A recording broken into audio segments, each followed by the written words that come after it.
오늘 말씀은 야곱과 그의 자식들이 요셉의 도움을 힘입어서 이집트 땅에 거주를 확정짓는 그런 내용입니다. 요셉이 이집트의 총리가 되었음을 요셉의 형들은 가나안 땅에 거주하고 있는 아버지 야곱에게 가서 말했습니다. 그랬더니 야곱이 처음에는 그 사실을 믿지 못하다가 요셉이 보낸 그 왕궁의 수레를 보고서 비로소 믿게 되었습니다. 이제 요셉이 말한 대로 야곱이 이집트로 가기만 하면 되었습니다. 야곱은 기쁜 마음으로 이집트로 가고자 했는데 그때 자기만 간 것이 아니라 자기의 모든 가족들 그리고 재산, 가축 모든 것을 다 가지고 이집트로 갔습니다. 그가 이집트로 갈 때 유다를 먼저 요셉에게 보내서 고센 땅으로 들어간다고 알렸습니다. 그래서 요셉이 고센 땅으로 마중을 나가게 되는데 이 고센 땅은 나일강 하류의 아주 비옥한 땅으로 가나안과 붙어 있는 그런 접경지대였습니다. 요셉은 아버지 야곱이 고센 땅에 들어온다는 소식을 듣고 그곳에 미리 가서 마중을 나갔는데 거기서 야곱과 요셉이 처음으로 상봉을 하고 정말 죽은 줄로만 알았던 요셉을 만나서 정말 꺼이꺼이 목을 붙들고 서로 부둥켜 안고서 한참을 울었다고 했습니다. 마치 우리가 이산가족 상봉 장면을 TV에서 보는 것처럼 정말 부둥켜 안고 한동안을 울면서 그동안 쌓였던 모든 한들을 풀었던 것입니다. 야곱이 요셉에게 말했습니다. 내가 지금껏 살아서 내가 너의 얼굴을 보게 되었으니 이제는 죽어도 여한이 없다. 요셉도 한참을 울고 나서 이제 정신을 차리고 야곱과 그의 형제들에게 이제는 바로를 만나야 할 때다라고 말을 합니다. 바로는 이집트 제국의 국왕으로서 한 번 만났을 때 말을 잘해야 좋은 것을 배정받기 때문에 요셉은 야곱과 그 형제들에게 어떻게 대답해야 할지를 다 말을 해줍니다. 마치 우리가 취직 전에 인터뷰를 잘 준비를 하는 것처럼 요셉은 바로가 물어볼 질문과 대답을 미리 다 준비를 하는 것이죠. 이집트 사람들은 농경민이고 그리고 히브리인들은 목축업을 하는 사람들이었습니다. 농경민은 목축을 하는 사람을 천대했기 때문에 그들과 섞여서는 안 되었습니다. 그래서 요셉은 자기 형제들에게 직업이 뭐냐라고 바로가 물어보았을 때 목축업을 한다라고 말하라라고 했습니다. 그래야 이집트 사람들과 함께 살지 않게 되는 것입니다. 또 만약 이집트인과 같이 섞여서 살게 되면 그 히브리인들의 정통성 그리고 정체성 이런 것들이 흐려지기 때문에 따로 그렇게 말하도록 부탁을 한 것입니다. 또한 그들이 살 장소로 이집트에서 가장 비옥한 땅인 고센에서 살 수 있도록 미리 준비를 합니다. 이처럼 요셉은 모든 것을 치밀하게 준비해서 바로를 만나게 합니다. 그가 허투루 총리가 된 것이 아님을 보여주는 장면입니다. 드디어 요셉이 자기 가족들을 바로에게 데리고 가서 소개를 합니다. 다 같이 1절, 2절 말씀을 읽어주시기 바랍니다. 시작. 요셉이 가서 바로에게 말했습니다. 제 아버지와 형제들이 가축들과 양들과 재산을 다 갖고 가나안 땅에서 와서 지금 고센 땅에 있습니다. 그가 자기 형제들 가운데 5명을 골라 바로 앞에 세웠습니다. 자, 오늘 1절, 2절 말씀을 보면서 참 요셉이 지혜롭다라는 생각을 하게 됩니다. 이렇게 말을 하죠. 제 아버지와 형제들이 가축들과 양들과 재산을 갖고 와서 가나안 땅에 와서 고센 땅에 지금 머물고 있습니다. 이런 얘기를 합니다. 여러분 아무리 요셉이라 할지라도, 그가 총리라 할지라도 자기 가족들이 아무것도 없이 그냥 바로의 녹을 먹기 위해서 왔다라고 하면 좋아할 사람이 누가 있겠습니까? 요셉은 뭐라고 얘기를 하냐면, 제 아버지와 형제들이 그들이 가진 가축들과 양들과 재산을 다 싸들고 와서 지금 현재 고센 땅에 머물고 있습니다. 이렇게 얘기를 했습니다. 바로에게 고센이라는 지명을 미리 언급함으로 그가 고센 땅을 줄 수 있는 분위기를 조성을 한 것입니다. 그리고 그는 미리 고른 5명의 형제를 바로 앞에 세우는 거죠. 왜 그랬을까요? 자기 형제들이 늘 싸우고 다투는 것을 알고 언변이 좋고 또 인상이 좋은 5명의 형제만 따로 세운 것입니다. 우리 3절부터 4절 읽어보도록 하겠습니다. 시작. 바로가 그의 형제들에게 물었습니다. 직업이 무엇이냐? 그들이 대답했습니다. 주의 종들은 양치기들입니다. 우리 조상들 때부터 지금껏 그랬습니다. 그들이 다시 말했습니다. 가나안 땅에는 극심한 흉년이 들어 주의 종들이 양을 칠 수가 없어서 이것에 머물려고 왔습니다. 그러니 주의 종들이 고센 땅에서 살게 해 주십시오. 자, 바로가 바로 물었습니다. 직업이 무엇이냐? 요셉이 예측한 대로였습니다. 요셉의 형들은 요셉이 미리 가르쳐준 대로 대답을 했죠. 자기들의 직업은 목축업이고 조상 대대로 해왔다고 했습니다. 여기에 언변 좋은 형제들이 더해서 말했습니다. 가나안 땅의 기근이 심해서 더 이상 목축이 힘들어 여기에 살려고 왔습니다. 주의 종들이 고센 땅에서 살게 해 주십시오. 여러분, 우리나라 말로는 이게 잘 드러나지 않지만 히브리 원어를 보면요, 여기서 살게 해 주소서라고 할 때 이 살다라는 단어가 그냥 우리가 어디 안주하여서 사는 그런 단어가 아니라 여기에서 잠시 체류하게 해 주소서라고 하는 그런 단어로 쓰였습니다. 왜 이게 중요한가?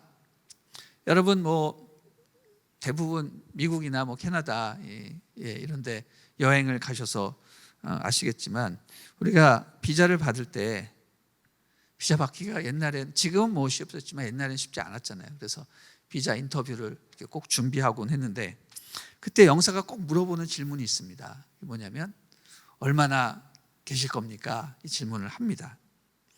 그때 아무 생각 없이 글쎄요, 한 달, 2달 이렇게 불특정하게 애매모호하게 대답을 하게 되면 어떻게 됩니까? 바로 비자에서 떨어집니다. 뭐라고 얘기합니까? 뭐라고 중요하게 얘기하냐면 저는 업무를 마치면 반드시 돌아옵니다. 이런 확신을 영사에게 줘야지 비자를 받을 수 있는 것입니다. 요셉이 형들에게 바로의 인터뷰를 준비하면서 꼭 명심해야 할 것은 우리는 살러 온 것이 아니라 잠시 기근을 피해서 체류하러 왔습니다. 이런 인식을 줘야 한다라고 자기 형제들에게 얘기를 한 겁니다. 그래서 형들이 바로에게 요청한 이곳에 살게 하소서도 여기에로 붙어가지고 평생을 살겠습니다라는 뜻이 아니라 잠시 나그네와 같이 잠시 여기서 체류하도록 도와주십시오. 이렇게 말을 한 것입니다. 그러니 바로의 마음에 들 수밖에 없게 한 것이죠. 여러분, 그런 것입니다.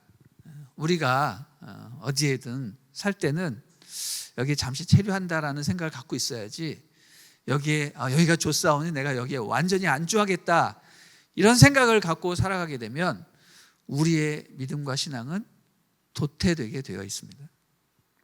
우리의 삶 자체가 나그네의 삶이기 때문입니다. 지상에서 내가 영원히 살겠다, 여러분, 이런 생각은 버려야 됩니다. 우리는 결국 떠납니다. 이런 마음가짐 없이 이 세상에 영원히 머물겠다고 하면은 하나님이 기뻐하시지 않을 것입니다. 천국에 가기 전에 우리가 영적인 나그네의 삶을 살겠습니다.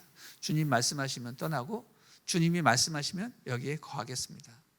이런 마음가짐으로 살아갈 때 우리가 영원한 천국에 안식할 수 있게 될 것입니다. 우리 5절 6절 또 읽어보도록 하겠습니다. 시작. 바로가 요셉에게 말했습니다. 내 아버지와 내 형제들이 내게로 왔구나. 이집트 땅이 내 앞에 있으니 내 아버지와 내 형제들이 이 땅의 가장 좋은 땅인 고센 땅에 살게 하여라. 그리고 그들 가운데 특별히 능력이 있는 사람들이 있으면 내 가축들을 돌보는 사람들이 되게 하여라. 자, 바로가 요셉의 형제들이 고센 땅에 살게 해달라고 했을 때 사실 기분이 좋지 않았을 것입니다. 왜냐하면 고센 땅은 이집트인들에게 있어서도 가장 비옥하고 중요한 그런 땅이었기 때문입니다. 그러나 바로는 이해를 합니다. 왜? 그들이 요셉, 가장 소중한 총리 요셉의 가족들이었기 때문입니다. 그래서 이렇게 말합니다. 내 아버지와 내 형제들이 너에게로 왔구나. 너의 가족들이니 고센 땅에 살게 해라. 이렇게 허락을 하는 것입니다. 그러면서 바로는 그들에게 더 좋은 특혜를 줍니다. 그 형제들 가운데 능력 있는 자들은 자기의 그 왕실의 어떤 그 가축들을 돌볼 수 있도록 관리로 맡겨버린 것입니다. 여러분, 이건 무슨 얘기죠? 왕실의 목축을 관장하게 한 것입니다. 여러분, 외국인에게 비자를 주는 것도 특혜지만 왕의 업무를 허락한다는 것은 엄청난 특혜죠. 왜냐하면 영주권이 보장될 뿐만 아니라 직업까지 보장한다는 내용이었습니다. 바로는 정말 요셉의 가족들에게 엄청난 은혜를 베푼 것이죠. 우리 7절부터 12절까지 쭉 읽어보도록 하겠습니다. 시작. 요셉이 자기 아버지 야곱을 데리고 들어와 바로 앞에 세웠습니다. 야곱이 바로를 축복했습니다. 바로가 야곱에게 물었습니다. 연세가 어떻게 되시오? 야곱이 바로에게 말했습니다. 제 나그네 인생이 130년이 됐습니다. 제 인생의 횟수가 짧지만 고달픈 세월을 보냈습니다. 그러나 제 조상들이 살아간 나그네 인생의 횟수에는 미치지 못합니다. 야곱이 바로를 축복하고 그 앞에서 물러났습니다. 이렇게 해 요셉은 아버지와 형제들을 정착시켰습니다. 그리고 바로의 명령대로 이집트 땅에서 가장 좋은 곳인 람세 땅에 그들의 소유지를 마련해 주었습니다. 요셉은 또한 아버지와 형제들과 아버지의 온 집 식구들에게 자식의 수에 따라 양식을 공급해 주었습니다. 아멘. 자, 오늘 본문의 가장 핵심적인 내용을 서술하면서 마무리를 하고 있습니다. 자, 7절 말씀 보면 이제 가장 중요한 대목이죠. 드디어 자기 아버지 야곱이 바로를 대면하는 그런 장면입니다. 바로는 야곱을 보자마자 곧바로 이런 질문을 합니다. 연세가 어떻게 되십니까? 여러분, 보통 왕은 상대방의 나이를 묻지 않습니다. 왜냐하면 왕이 나이가 어려도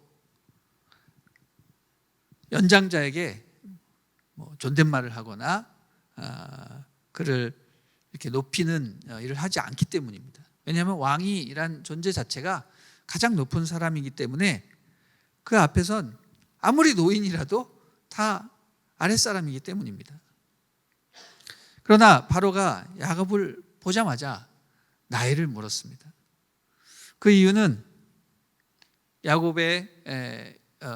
요셉의 아버지 야곱을 선대하고 그를 존경하는 의미도 있었겠지만 당장 머리가 하얗고 정말 주름살이 깊이 들어 보이는 그런 노인이 과연 몇 살이나 됐을까? 궁금했기 때문이었습니다. 그래서 야곱이 대답을 합니다.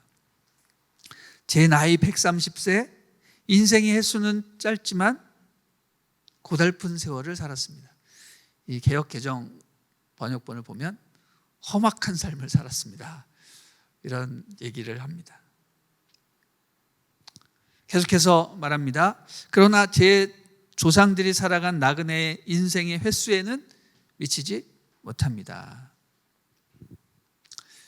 야곱의 할아버지 아브라함은 몇 살까지 살았습니까? 175세를 살았고요. 그 아버지 이삭은 157세를 살았습니다. 130세니까 아직 그들의 연수에는 미치지 못하지만 나름 험악한 세월을 살았다라고 말을 하고 있습니다. 여러분, 이 말의 뜻은 자기 선조들보다는 짧게 살았지만 그래도 나름 굵게 살았다, 이런 뜻을 품고 있는 것이죠. 야곱의 이런 대답은 자기의 삶이 험하고 고달팠지만 그래도 하나님의 은혜로 지금까지 잘 살아왔다. 그래서 지금 제국의 황제인 당신 앞에 서 있는 것이다, 이런 말을 또 암시하고 있는 것입니다. 그리고는 그는 아주 의미 있는 행동을 하고 물러나죠. 바로 바로를 축복한 것입니다. 그 노인이 바로 앞에서 손을 들고 바로를 축복했습니다. 그것은 자기가 바로보다 나이가 많기 때문이 아니라 하나님의 은혜를 경험한 자로서 하나님의 축복을 선언할 수 있는, 선포하고 전달할 수 있는 그런 권위자라는 것을 드러내는 행위라고 말할 수 있습니다. 여러분, 우리 크리스찬들은요, 세상 어디에 가도 이런 영적인 담대함과 남을 축복할 수 있는 그런 권세를 드러내야 할 것입니다. 남을 위해 기도해 준다는 것, 이것은 엄청난 영향력을 발휘하는 것이죠. 만약 회사에 들어갔는데 신입사원이 사장에게 저는 매일 아침 회사와 임직원들을 위해서 기도하고 있습니다 라고 말할 때 사장이 그 신입사원을 어떻게 보겠습니까? 절대로 무시하지 않을 것입니다. 그 사장은 감동을 받고 저 사람은 좀 다른 사원이구나, 이런 생각을 하게 될 것이죠. 바로는 필시 야곱의 축복을 받은 후에 저 사람은 진정한 요셉의 아버지구나, 이런 생각을 하게 됐을 것입니다. 여러분, 집에서 자녀들을 향해 축복 기도를 해줄 때, 그리고 함께 사는 노부모의 손을 잡고 여러분 매일 기도를 해드릴 때 기도받는 사람들은 여러분의 영적 권위를 느끼고 말할 수 없는 하나님의 은총을 경험하게 되는 것입니다. 오늘 하루 여러분이 만나는 모든 사람에게 이런 축복 기도를 해주시기 바랍니다. 대놓고 할 수 없다면 속으로라도 계속해서 축복 기도를 해주면 그런 영적인 권위가 모든 사람들에게 증거가 되고 또 실제로 하나님의 은혜가 그 장소에서 나타나게 될 것입니다. 이렇게 해서 요셉은 아버지와 형제들을 모두 이집트의 가장 좋은 땅, 그 중에서도 라암셋이라는 그런 좋은 땅을 배정받고 거기서 정착을 잘 하게 되었습니다. 그리고 12절 말씀 보면 요셉은 모든 가족들에게 충분한 양식을 공급해 주었다라고 말을 하고 있습니다. 저는 계속해서 느끼는 거지만 요셉의 삶을 보니 참 예수님의 삶과 닮았다라는 생각을 하게 됩니다. 요셉은 예수님의 표상으로 이 땅에 오신 예수님의 사역을 생각나게 합니다. 그는 먼저 이집트 땅에 가서 고난의 삶을 살았습니다. 예수님도 이 땅에 오셔서 고난의 삶을 사셨죠. 그리고 때가 참에 요셉은 이집트의 총리가 되어서 모든 백성들, 특별히 자기 식구들을 모든 고난에서, 기근에서 구원했습니다. 예수님도 이 땅에 오셔서 죄악에 빠진 백성들, 특별히 하나님의 자녀들, 이들을 구원하셨습니다. 그리고 요셉은 바로에게 자기 가족들을 소개하면서 가장 좋은 땅에 살도록 모든 조치를 다 했습니다. 바로 앞에서 대답할 말을 미리 알려줬고요. 그리고 좋은 장소를에서 살도록 도와주었습니다. 여러분, 예수님도 마지막 때 하나님 앞에서 우리를 위해 변호해 주시고 우리가 하나님께 해야 할, 대답할 말들을 미리 알려주시며 천국에서 가장 살기 좋은 땅으로 우리를 인도하시는 분입니다. 우리는 예수님의 인도하심으로 천국에서 가장 좋은 곳에서 살게 될 것이고 그곳에서 주님이 주시는 영원한 생명의 빵을 먹으며 영생의 축복을 누리게 되는 것입니다. 얼마나 요셉과 예수님의 삶이 동일한지 새삼 깨닫게 됩니다. 저는 요셉의 삶을 묵상하면서 오늘날 요셉과도 같은 정말 예수님이 우리 곁에 계시니 얼마나 행복하고 얼마나 다행인가 이런 생각을 하게 됩니다. 우리의 구원과 안식을 위해서 미리 오셔서 모든 것을 예비하신 우리 주님의 은혜로 오늘 하루도 살아가며 또 주님께서 주시는 그 영적인 권세, 영적인 축복 이런 것들을 누리며 살아야겠다 이런 다짐을 또 해보게 됩니다. 여러분, 오늘도 우리를 사랑하시고 우리에게 축복 주시는 주님과 함께 동행하는 삶을 사시기를 주님의 이름으로 축원합니다. 아멘.